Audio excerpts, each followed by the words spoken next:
Untuk video kali ini, kita akan membedah kisah Chris Benoit. Tunggu selepas ini.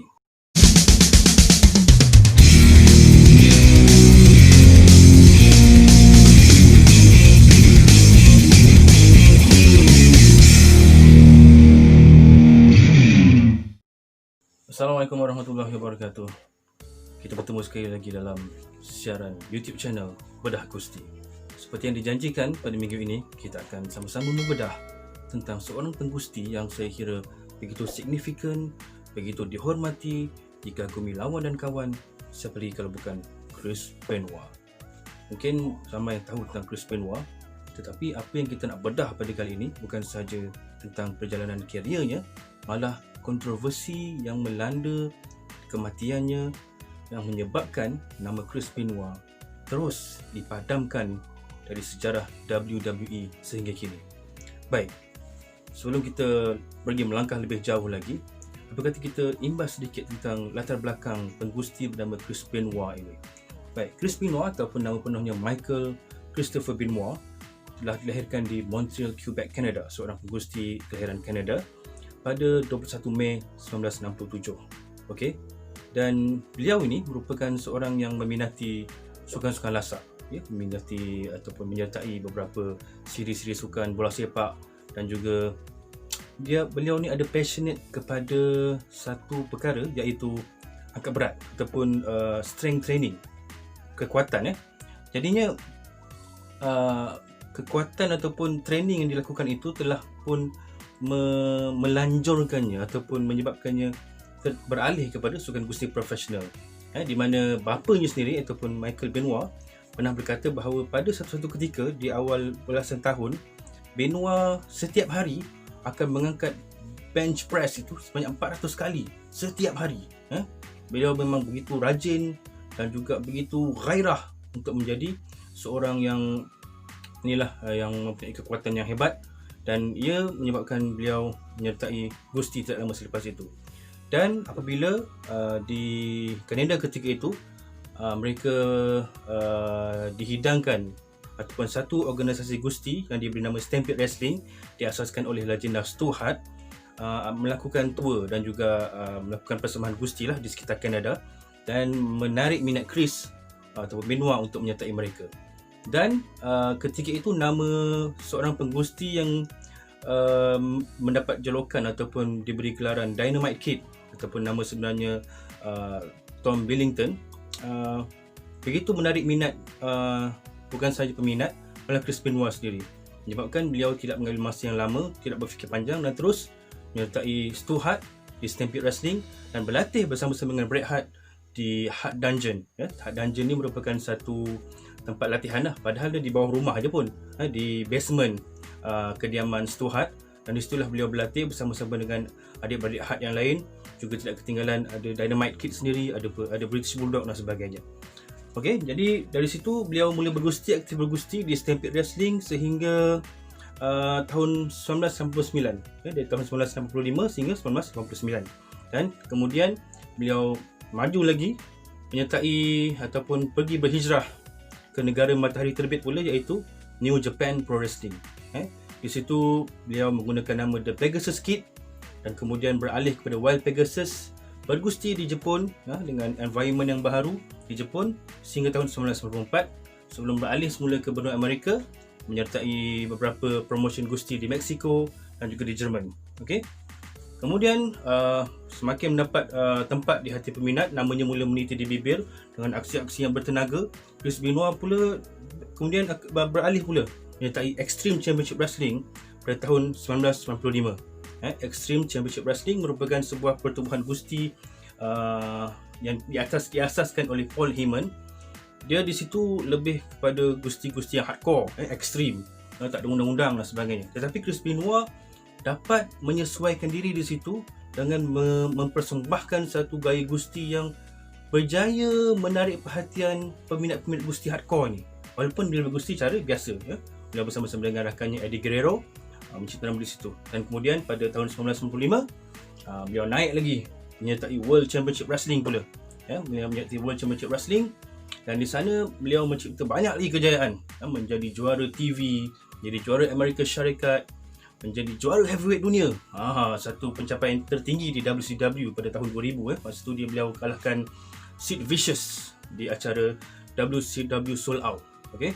Bukan itu saja, beliau menyertai juga gerombolan ataupun gagasan The Four Horsemen bersama-sama dengan Ric Flair, Arn Anderson, Brian Pillman, Steve McMichael, yang merupakan satu nama ataupun satu pakatan yang begitu dihormati pada ketika itu. Okey, dan kerana WCW punya environment pada ketika itu banyak politik, dengan dikuasai oleh NWO, gagasan Hulk Hogan, Kevin Nash, Scott Hall yang banyak bermain dengan politik belakang tabir, menyebabkan Chris dan rakan-rakannya, Eddie Guerrero, Dean Malenko dan juga Perry Saturn yang merupakan tulang belakang kepada WCW selama ini, mengambil keputusan untuk menamatkan kontrak mereka dan menyertai WWE selepas itu. Ketika mana Benoit memenangi kejuaraan heavyweight dunia daripada Sid Vicious pada awal 2000 itu, pada tahun 2000 itu, ketika itu sebenarnya kontrak beliau dah nak tamat dah pun, tapi ia ibarat macam nak memujuk lah. Malangnya Benoit rasa cukup setakat itu saja di WCW, dan kemudian mereka terus beralih menyertai syarikat Vince McMahon. Okey. Jadi bila mana dah menyertai syarikat Vince McMahon, maka tubuhlah Radicals, dianggotai oleh 4 anggota ini: Chris Benoit, Dean Malenko, Perry Saturn dan Eddie Guerrero. Benoit tidak menunggu lama untuk mencipta kejayaan di WWE. Selang sebulan lebih sahaja menyertai WWE, beliau terus memenangi kejuaraan pertama, iaitu kejuaraan antara benua dengan menewaskan Kurt Angle dan Chris Jericho di acara WrestleMania 2000. Satu pencapaian yang di luar jangkaan.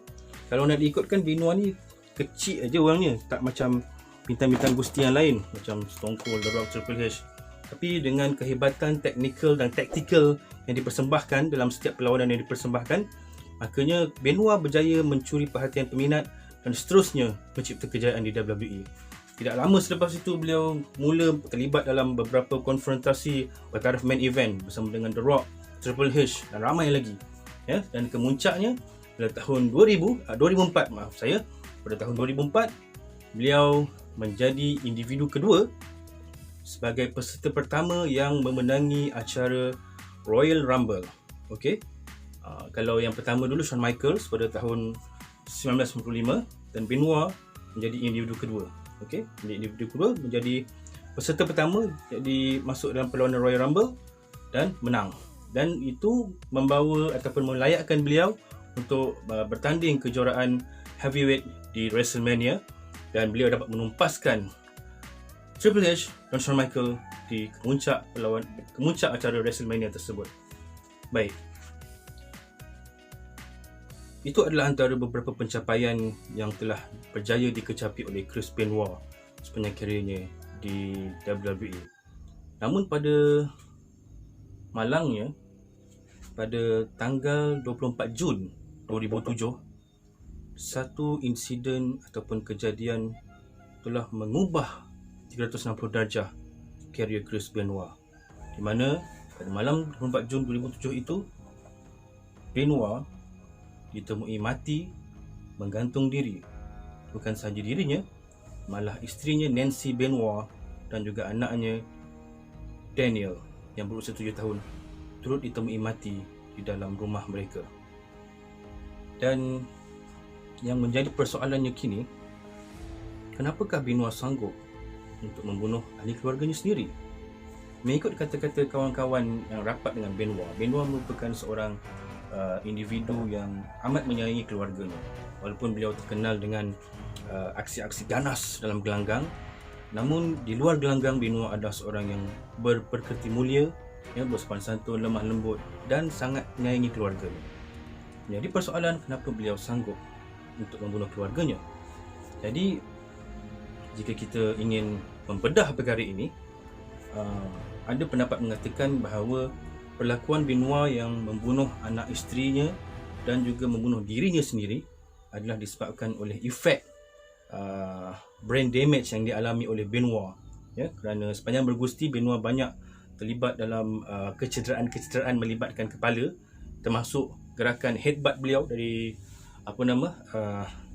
puncak tali gelanggang ke atas badan lawan, yang menyebabkan dari setahun ke setahun kerosakan otak pada Benoit semakin parah, menyebabkan beliau tidak dapat berfikir secara rasional dan mengambil langkah menamatkan riwayat diri dan keluarganya. Baik, Benoit membunuh diri dengan menggantung dirinya di dengan gym cable, menggantung diri dengan gym cable, dan gym cable itu diberatkan dengan beberapa pemberat macam dumbbell dan sebagainya. Dan Nancy juga diketumui mati dalam rumahnya.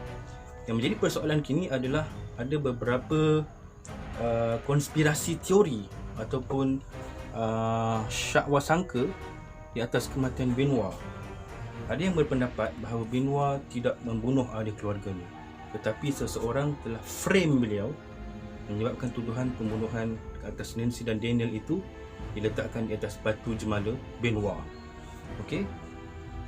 Beberapa fakta-fakta dan teori yang menyokong pendapat ini adalah, pertama, Chavo Guerrero, rakan kepada Benoit, rakan rapat selepas kematian Eddie Guerrero setahun sebelumnya, Benoit banyak berkongsi masalah dengan Chavo, dan pada malam sebelum berlakunya pembunuhan tersebut, Chavo terima panggilan telefon daripada Benoit dan mereka berbual sekitar 45 minit, dan secara tiba-tiba Benoit kata ada seseorang telah mengetuk pintu rumah beliau. Dan selepas itu Chavo kata dia terdengar macam ada bunyi pergelutan di antara Benoit dan juga individu yang dikatakan datang ke rumahnya pada ketika itu. Okey. Dan selepas panggilan terputus, Chavo sekali lagi menghubungi Benoit, dan menurut Chavo, suara Benoit yang menjawab panggilan itu kelihatan ataupun kedengaran seperti marah dan juga sedih. Dan di penghujung perbualan tersebut, Chavo berkali-kali mengatakan, "I love you, aku sayang kau Chavo," pada Chavo. Okey. Selepas itu panggilan terputus, dan menurut beberapa rakan rapat kepada Benoit, beberapa minggu sebelum insiden pembunuhan itu berlaku, Benoit dikatakan memilih road ataupun laluan lain untuk pulang ke rumahnya, kerana mendakwa ada seseorang sedang mengikutinya. Jadi beliau macam cuba untuk nak mengelak daripada individu tersebut dan memilih jalan lain. Okey. Ketika mana pihak polis datang ke rumah, telefon yang digunakan oleh Chris Benoit itu dikatakan tidak ditemui. Okey. Dan juga Benoit dikatakan menyuntik steroid ke dalam tubuhnya sebelum beliau membunuh diri. Malangnya jarum suntikan yang digunakan itu tidak juga ditemui. Okey. Dan ketika mana Benoit mayatnya ditemui, lehernya dililit dengan kain putih. Seolah-olah macam, kalau nak bunuh diri, kenapa perlu nak selesakan diri kan? Ni dia balut dengan kain putih dan sebagainya. Okey. Dan laporan bedah siasat juga mendapati bahawa tiada kandungan steroid yang ada dalam tubuh Benoit. Jadi secara tidak langsung menyangkal pendapat ataupun kata-kata penyiasatan pihak penyiasat yang mengatakan steroid berada dalam tubuh Benoit. Okey. Dan juga Benoit telah menghubungi ataupun meng-SMS Chavo pada malam Sabtu. Okey. Tetapi SMS itu sampai pada pagi Ahad. Pagi Ahad Benoit dah tak ada, tapi Benoit SMS Chavo pada hari Ahad. Tapi pihak hospital kata Benoit telah mati pada malam Sabtu. Persoalannya, siapakah yang menghantar SMS tersebut kepada Benoit? Ini satu persoalan lagi. Okey. Dan juga ketika mana Benoit mayatnya ditemui, ia telah mereput, menunjukkan kematian itu telah lama berlaku, telah beberapa jam berlaku. Mayat Benoit dan juga mayat Nancy, isterinya, telah pun mereput dalam tempoh masa yang lebih kurang sama. Okey. Juga ketika mayatnya ditemui di bench press tu, tempat dia gantung diri tu, dikatakan terdapat 10 tin bir dan juga wine berada di sisi mayat Benoit. Tapi laporan autopsi mengatakan ada kandungan alkohol dalam tubuh Benoit. Siapakah yang telah yamseng pada ketika itu, ketika melakukan pembunuhan? Susah nak cakap. Dan satu lagi perkara yang menggemparkan adalah kematian Nancy Benoit, isteri kepada Benoit ini, telah pun ditiriskan beritanya 14 jam, separuh hari daripada mayatnya ditemui. Maksudnya 14 jam sebelum mayatnya ditemui, berita tersebut telah pun tersebar di Wikipedia. Seseorang telah pun edit di Wikipedia Benoit dan sebagainya, dan telah tulis deceased, Nancy Benoit deceased pada tarikh 27 Jun itu. Padahal mayat tak ditemui lagi. Jadi siapakah ini misteri yang telah pun menularkan? Adakah Benoit sendiri? Yalah, mungkin kepala dah tingtong, jadi tak boleh berfikir secara rasional dan tulis benda bukan-bukan. Kita pun tak tahu. Ayolah, Wikipedia ni boleh disunting oleh sesiapa sahaja, jadi tak kisahlah. Okey. Dan juga menurut kata Chavo juga, beberapa minggu sebelum kejadian ini, Benoit di belakang tabir kelihatan agak runsing, risau, macam memfikirkan sesuatu. Tapi Benoit tidak meluahkannya kepada rakan-rakan lah, dan dia kekal misteri kenapakah Benoit berkelakuan sebegitu beberapa minggu sebelum kematiannya. Dan ironinya, kematian Chris dan Nancy ini berlaku genap 10 tahun perceraian Nancy dengan suami sebelumnya, iaitu Kevin Sullivan. Kevin Sullivan ni adalah suami terdahulu Nancy, dan dikatakan antara sebab mengapa Chris ataupun Benoit cabut dari WCW dan menyertai WWE adalah kerana tak nak bekerja dengan Kevin Sullivan. Inilah Kevin Sullivan ni, katanya dia agak cold hearted ataupun bersikap agak kejam, dan juga katanya lah, beliau ni ada terlibat dalam satu gerakan cult berunsur satanik ataupun ajaran sesat lah. Tak tahulah betul ke tidak. Dan Nancy dan keluarga Benoit ini dijadikan sasaran, mungkin kerana Nancy beralih cintanya kepada Benoit, dan juga mungkin masih marah kepada Benoit, kita tak tahu. Tapi tuduhan itu tidak terus terpalit kepada Kevin Sullivan, dan sehingga kini nama Kevin Sullivan masih bersih. Ini sekadar konspirasi lah. Jadi akibat daripada insiden ini menyebabkan nama Chris Benoit telah pun dipadamkan daripada sejarah WWE. Saya ingat lagi pada malam berlakunya insiden ini di siaran Raw. Saya masa tu tengok Raw di sebuah kedai mamak masa saya student lagi. Sebuah kedai mamak, tiba-tiba Vince McMahon keluar. Yang menjadi kejutan kepada kami adalah beberapa malam sebelum itu, minggu sebelumnya itu, Vince McMahon dikatakan telah mati kerana terlibat dalam letupan limo. Masuk limo, boom, meletup, dan Vince McMahon dikatakan mati. Tapi oleh kerana insiden Chris Benoit ini menyebabkan Vince McMahon terpaksa bangkit semula dari kubur dan terpaksa address kepada WWE Universe tentang apa yang telah berlaku kepada Chris Benoit, dan secara tidak langsung Chris Benoit terpaksa diluputkan daripada sejarah WWE. Pada malam tersebut di acara Raw, sebuah siaran tribute dikeudarakan memaparkan perjalanan karier Benoit dari awal Jepun di ECW, WCW dan WWE. Dan menurut kata Vince McMahon, selepas malam itu tiada lagi nama Chris Benoit akan dimention dalam mana-mana acara, dalam mana-mana siaran. Dan sehingga kini even di rangkaian WWE Network pun tiada nama Benoit dimention lah. Kalau kita tengok di acara Royal Rumble 2004 ataupun WrestleMania 2004, juga tidak mention lah nama Benoit.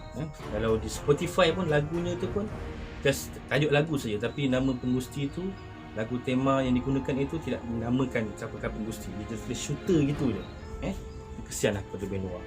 Dan akibat daripada itu, nama Benoit terus terpadam, dan ia secara tidak langsung memberikan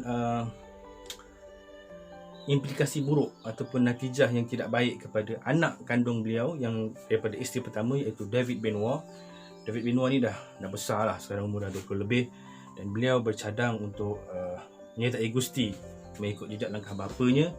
Tapi malangnya WWE macam yelah nak jaga nama David Benoit itu terpaksa dikesampingkan dahululah. Dan rakan rapat Chris Benoit, itu Chris Jericho juga, adalah beberapa kali membawa masuk David Benoit ke arena WWE untuk menyaksikan rakaman acara WWE di Canada dan sebagainya, dan cuba untuk membantu David secara langsung atau tidak langsung dalam usaha untuk menggapai cita-citanya.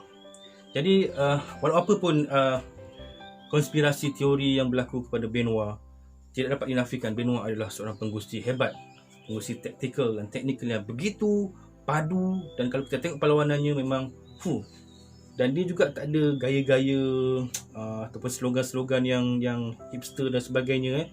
Masuk gelanggang terus dengan giginya yang tak ada tu kan dengan intense itu kan, begitu. Kalau kita tengok macam tak terasa masa berlalu menyaksikan Benoit bergusti, walaupun beliau seorang technical wrestler ataupun wrestler yang banyak menggunakan gerakan submission, tapi itu tidak menjadikan Benoit seorang penggusti yang bosan untuk ditonton. Walau apa pun yang berlaku kepada Benoit, kita harapkan yang terbaik untuk namanya, untuk perjalanan kariernya, untuk keluarganya, dan semoga ia menjadi tauladan kepada kita semua, di mana penggunaan steroid ataupun bahan-bahan terlarang ini akan mengambil masa yang lama untuk terlihat kesannya kepada kita, dan dia secara tidak langsung memberikan gambaran bahawa ia memang tidak baik untuk kita. Dan semoga kalau kata betul Benoit dianiaya, diframe, dituduh dengan tuduhan-tuduhan yang tidak betul, kita harap pihak yang bertanggungjawab itu akan dihadapkan ke muka pengadilan cepat ataupun lambat. Baik, saya kira itu saja untuk sesi bedah gusti pada ketika ini. InsyaAllah pada sesi akan datang kita akan kupas atau bedah lagi ahli gusti lain yang saya kira akan memberikan sedikit gambaran kepada anda bagaimanakah perjalanan karier, kontroversi-kontroversi yang menyelubungi perjalanan karier seseorang gusti itu. Terima kasih kerana menonton. Jangan lupa like, share dan subscribe YouTube channel ini supaya saya akan dapat lagi menambah baik video-video yang akan datang. Terima kasih kepada semua. Assalamualaikum warahmatullahi wabarakatuh. Hidup Gusti. Bye-bye.